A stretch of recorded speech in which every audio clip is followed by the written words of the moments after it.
Enquiry దేని మీద జరగాల? కాగ్ రిపోర్ట్ మీద జరగాల. అది దానికి మీరు సిద్ధంగా ఉన్నారా ఇవ్వడానికి?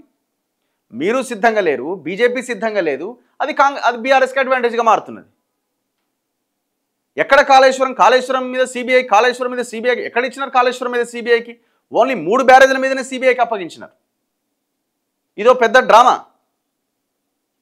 ఇప్పుడు ఆయన చేయడు, ఆయనకు ఏం అవసరం ఉందో బీఆర్ఎస్తో. మరి నువ్వేం చేస్తున్నావు? వేల లక్షల ఎకరాలు, 25 లక్షల ఎకరాల భూమి పోతే మరి ఆ భూమిని ఎంత వెనక్కి తీసుకున్నావు? ఆ భూమిని కబ్జా చేసిన వాళ్ళని ఎంతమందిని అరెస్ట్ చేసినావు? ఎంతమంది మీద కేసులు పెట్టినావు? ఆనాడు కొల్లుడైపోయి వాళ్ళకు అనుకూలంగా పనిచేసిన అధికారుల మీద ఎన్ని కేసులు పెట్టి ఎంతమందిని అరెస్ట్ చేసినావు? Where is Naveen Mittal? Where is Amoy Kumar? దీనికి ఆన్సర్ రావాల్సిందే కదా. మీరు మాట్లాడుతున్నప్పుడు మీరు కూడా ఈ ప్రశ్నకు ఆన్సర్ చేయాల్సిందే.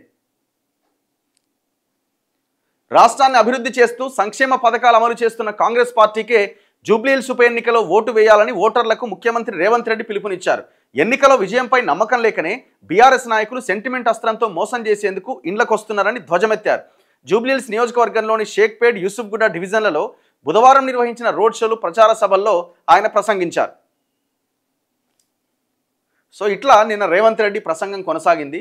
ఇక్కడ సింపుల్, జూబ్లీహిల్స్ నియోజకవర్గంలో కాంగ్రెస్ బీఆర్ఎస్ మధ్య పోటీ నడుస్తలేదు.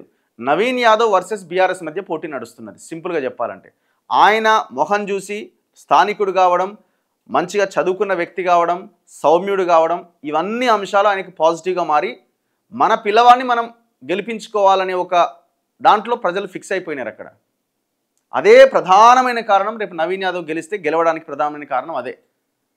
అక్కడ కాంగ్రెస్ ఇంకొకరో కాదు. ఒకటి, రేవంత్ రెడ్డి ప్రసంగాలు కూడా కొంత అక్కడ అడ్వాంటేజ్గా మారుతున్నట్టు కనబడుతుంది. ఎందుకంటే ఆయన కొంత స్ట్రాటజీతో, వ్యూహంతో బీఆర్ఎస్ మళ్ళీ ఆయన మాట్లాడుతున్న దాని మీద క్వశ్చన్ చేయకుండా కనిపిస్తుంది. అంటే పొలిటికల్ స్ట్రాటజీ, కవితను ముందు పెట్టడం కావచ్చు, ఇంకా చాలా అంశాల్లో ఆయన మాట్లాడుతున్న తీరు విధానం చూస్తే ఎదుటి పార్టీలను ఇరికించే ఎందుకంటే ఆయన పొలిటికల్గా ప్రజల కోసం ఏం పని చేస్తాడో పక్కన పెడితే పొలిటికల్ స్ట్రాటజీలో మనోడు ఆరితేరిండు కదా. సో దాంట్లో ఎత్తుగడలు వేస్తున్నాడు, దాంట్లో ఏం ఇది లేదు.